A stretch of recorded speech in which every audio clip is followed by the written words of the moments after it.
अच्छा जी, तो आज बात करते हैं एक बहुत ही दिलचस्प मौजू पर। हम सब जानते हैं कि सूरज में बेपनाह ताकत है, लेकिन इस ताकत को अपने घरों के लिए इस्तेमाल करने का ख्याल, ये एक बहुत बड़ा वादा है ना? साफ और कभी ना खत्म होने वाली तवानाई का। लेकिन अगर ये इतना ही आसान है, तो फिर हर कोई इसे इस्तेमाल क्यों नहीं कर रहा? सूरज तो हर रोज हमें मुफ्त में एनर्जी दे रहा है, तो फिर इसे इस्तेमाल करना इतना मुश्किल क्यों है? यही वो सवाल है जिसका जवाब हम आज ढूंढने की कोशिश करेंगे। यानी शमसी तवानाई का वादा क्या है और इसमें असल पहेली क्या छुपी है। चलें तो सबसे पहले इसकी अच्छी बातों से शुरू करते हैं। शमसी तवानाई का जो बुनियादी ख्याल है ना, वही बहुत ज़बरदस्त है। यानी एक ऐसी एनर्जी जो साफ भी है, बार बार इस्तेमाल हो सकती है और कभी ख़त्म भी नहीं होगी। और सच पूछें तो यही सोच है, यही ख्वाहिश कि हम साफ और अपनी ज़ाती एनर्जी पैदा करें, जिसकी वजह से सोलर एनर्जी इतनी मकबूल हो रही हैं। लोग चाहते हैं कि वो माहौल को कम से कम नुकसान पहुंचाएं और बिजली के मामले में खुद मुख्तार हों।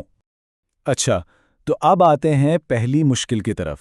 देखें, सूरज हमें जो एनर्जी भेजता है और जो हम असल में इस्तेमाल कर पाते हैं ना, उसमें ज़मीन आसमान का फ़र्क है। और यही इस मुअम्मे का पहला हिस्सा है। तो कारकर्दगी की कहानी शुरू होती है यहां से। सोचें, एक बिल्कुल साफ दिन पर सूरज की रोशनी जमीन पर तकरीबन 1000 वॉट फी मुरब्बा मीटर की ताकत से पड़ती है।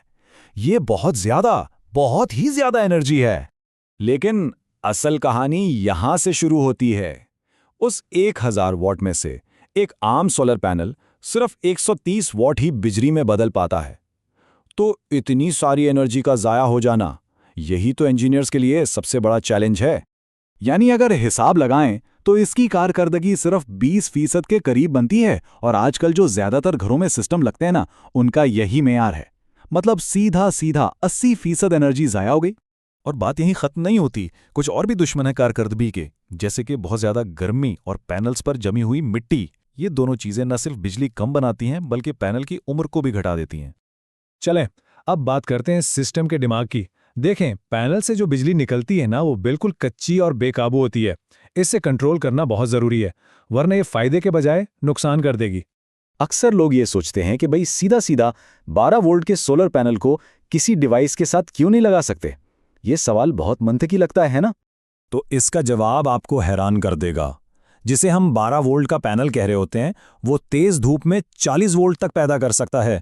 और इतने वोल्ट तो किसी भी लैपटॉप या फोन को 1 सेकंड में जलाकर रख देंगे। तो इस मसले का हल है MPPT, यानी मैक्सिमम पावर पॉइंट ट्रैकिंग।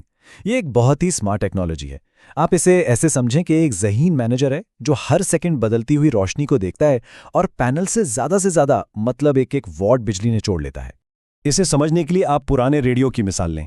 जैसे आप बेहतरीन सिग्नल पकड़ने के लिए ट्यूनिंग वाली नॉब को हल्का सा आगे पीछे घुमाते हैं ना, ये सिस्टम भी बिल्कुल वैसे ही करता है।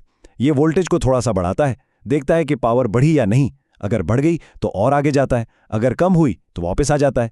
बस इसी तरह ये हर वक्त बेहतरीन पावर वाला पॉइंट ढूंढता रहता है।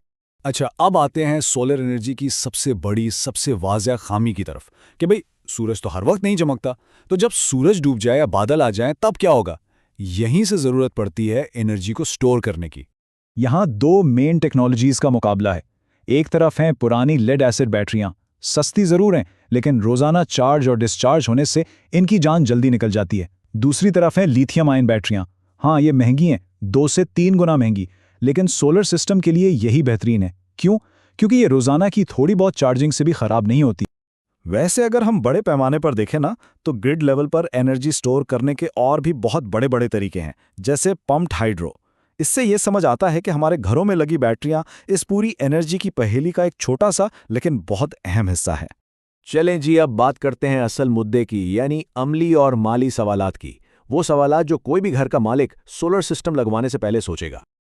ये चार्ट एक ऐसी हकीकत दिखा रहा है जिस पर लोग अक्सर ध्यान नहीं देते। देखें, सूरज की रोशनी तो मुफ्त है, लेकिन उससे बिजली बनाना और फिर उसे बैटरी में स्टोर करना, इस पर खर्चा आता है। जैसा कि आप देख सकते हैं, स्टोर की हुई सोलर एनर्जी की कीमत ग्रिड से मिलने वाली बिजली से भी तकरीबन दुगनी पड़ सकती है। तो अब जरा खर्चे की बात करते हैं। एक ऐसा सिस्टम जो आपकी घरेलू बैटरी को एक धूप वाले दिन में पूरा चार्ज कर सके, इसके सिर्फ पैनल्स और दूसरे हार्डवेयर की कीमत ही तकरीबन $20,000 तक पहुंच सकती है। और कहानी यहीं खत्म नहीं होती। एक बहुत अहम बात जो लोग अक्सर भूल जाते हैं, वो है इंस्टॉलेशन। इन्वर्टर और लेबर के अखराजात, ये सब मिलाकर आपके हार्डवेयर की कीमत को आराम से डबल कर सकते हैं। और हाँ, बैटरी की कीमत तो इन सब के ऊपर है, वो अलग है। तो अब सवाल यह है कि इतना खर्चा करके मिलता क्या है? यहाँ हकीकत पसंद रहना बहुत ज़रूरी है। मिसाल के तौर पर एक जदीद घरेलू बैटरी जैसे Tesla power wall, lights, fridge और छोटी मोटी चीज़ें तो चला सकती है, लेकिन इसका आउटपुट इतना नहीं होता कि वो आपका एयर कंडीशनर या इलेक्ट्रिक चूल्हा चला सके। तो हाँ, ये आपका बिजली का बिल 1/3 से आधा तो कर देगी, लेकिन ये आपको मुकम्मल तौर पर ग्रिड से आज़ाद नहीं कर सकती। और आखिर में एक और बात जहन में रखने वाली है, ये एक लंबी गेम है। सोलर पैनल तो आराम से 25 साल चल जाते हैं, लेकिन जो बैटरी है उससे शायद 10 साल बाद बदलना पड़े। इसका मतलब यह है कि सिस्टम की देखभाल और उस पर मजीद खर्चा वक्त के साथ साथ होता रहेगा।